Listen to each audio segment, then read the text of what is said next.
So today, I'm going to be doing something a little bit different and taking a look at the Neon Genesis Evangelion Doujinshi titled Evangelion Re-Take. Normally, I try to avoid talking about stuff like doujinshis and fan manga. However, a subscriber asked me to do this about a week after I finished reading it, and secondly, I honestly do feel that Neon Genesis Evangelion Re-Take is worth talking about. I think there is something to be said about this doujinshi, and it's unfortunate that there isn't much of a discussion about it. So without further ado, let's talk about Neon Genesis Evangelion Re-Take. For those that are unaware, Evangelion Re-Take is a several-volume adult doujinshi written by Studio Kimabuchi, and I really like this doujinshi. So basically, it picks up right where End of Evangelion left off, and the premise of the story is that sometime shortly after the "How disgusting" line, Shinji wakes up after the battle with the 12th angel in the past, almost as if he had dreamed of all the events that took place after that. At first, Shinji just believed he had a really strange dream where Asuka got mind raped and eaten alive by massive white mass production Evangelions, but he quickly realizes that it wasn't, and it was actually a vision of the future, and he sets out to make a better future, having realized that he is in love with Asuka. Shinji vows that he will help Asuka. He wants her to have a better outcome than she originally did in his vision, so he vows to help her even if she fights him on it, and they eventually grow closer, eventually becoming a couple, and then confess their love, and then they proceed to have sex with each other without protection. But the Shinji and Asuka stuff in this doujinshi is amazing. Mainly the early stuff where they're getting closer and they're in love. They eventually realize that Asuka's pregnant and they start planning a wedding, and it's just a really nice story, because Shinji had just experienced all these horrible things in his dream. He saw certain paths happen, he saw instrumentality, everything that happened post the battle of the 12th angel, Shinji saw and he experienced all that trauma. So now in the past, he's with Asuka and they're happy, he saves Toji, and it's just a really nice story, and I really like where it goes. There is this stupid little love triangle thing they have going on with Rei, where Rei becomes incredibly depressed that Shinji chooses Asuka over her, and then she tries to kill herself, and I honestly don't like that, because I've always interpreted the relationship between Rei and Shinji very differently. I've never really seen it as very romantic. I can see why people would see Rei as having romantic feelings for Shinji, but I just can't see Rei as a character being overly affected by Shinji not wanting to go out with her. Like, she never pursues him in the canon and gives him any indication, so it just feels really out of nowhere for Rei to just be like, "Oh my god, Shinji doesn't want to go out with me, I need to kill myself," because she's never pursued him, and Rei just doesn't really feel like Rei when she's being overly sappy about this relationship with Shinji.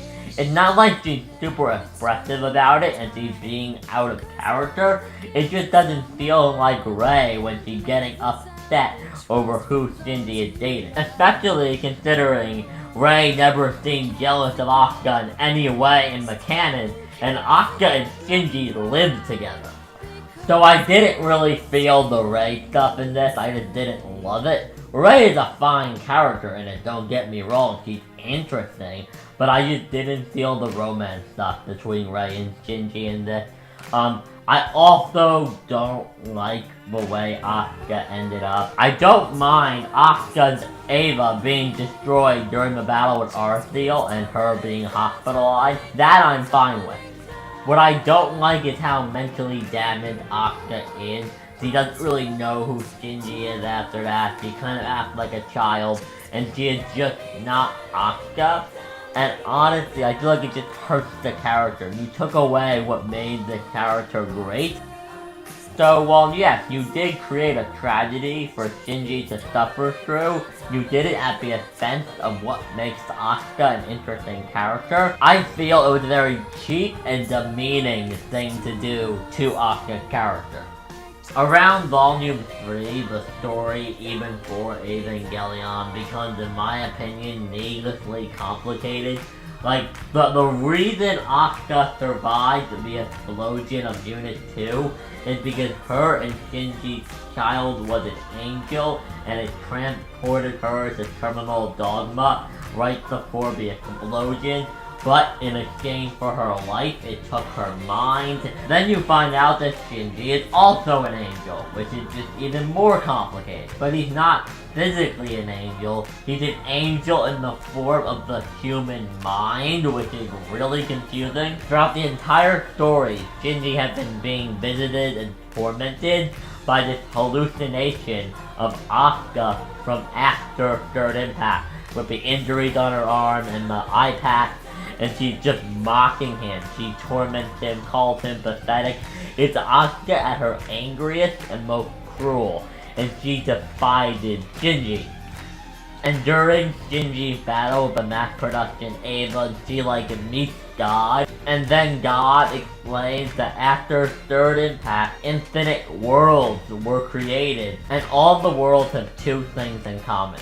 They're all pleasant for Shinji to live in, and in all of them, Shinji and Asuka connect on a deeper level. The story and narrative and images seem to imply that Shinji and Asuka are still on the beach in the post-Third Impact world, lying next to each other. But as Shinji is fighting the mass production Evangelion, she realizes that he has to die for everybody else because he's the last angel.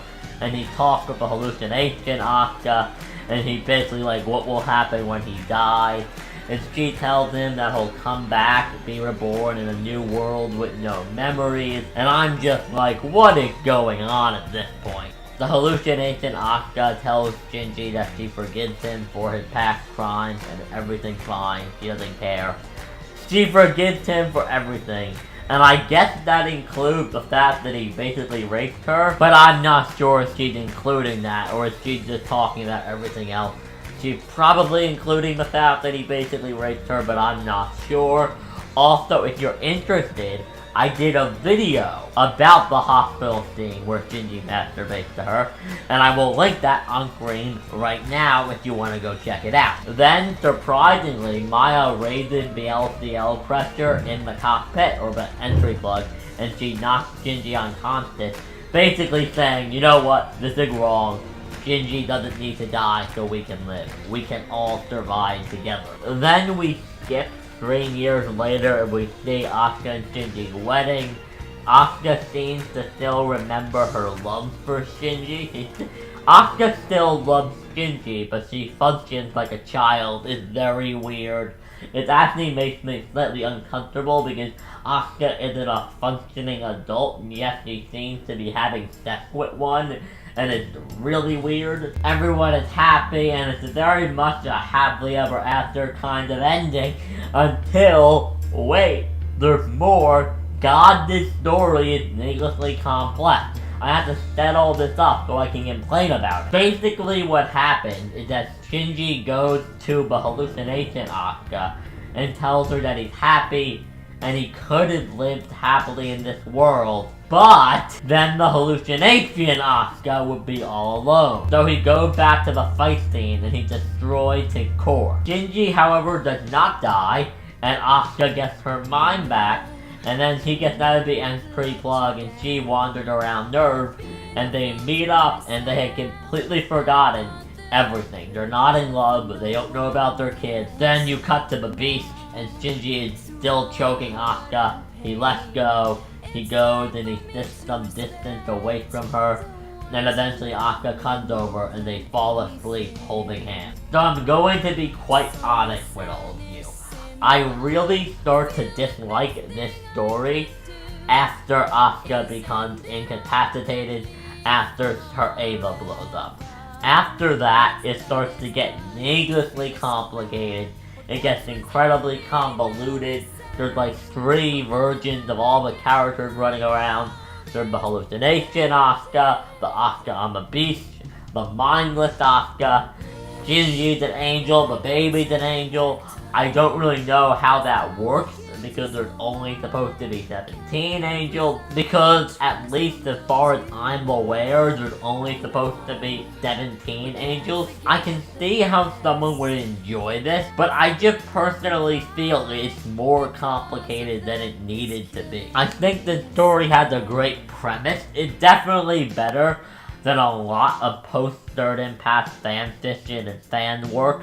Because a lot of them just have Shinji and Asuka kind of become like farmers in this devastating world, and they have kids, and there isn't too much thought put into it. Because you think about it long term, what you're doing to these children is horrible. Because if they have one child, like if Asuka and Shinji just have a daughter, eventually they're going to die, and that daughter is literally going to be the only person on the planet.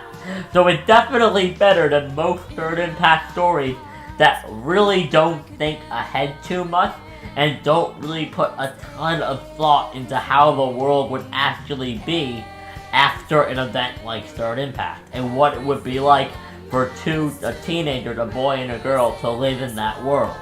So it's definitely better than that, and I definitely enjoy the idea of Shinji having a vision of all the events that would come.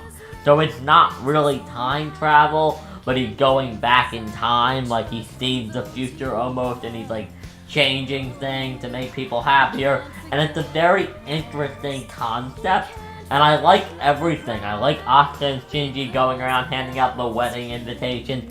I like all that. I just feel around the part when Asuka loses her mind, it becomes so overly complicated, I have trouble enjoying it.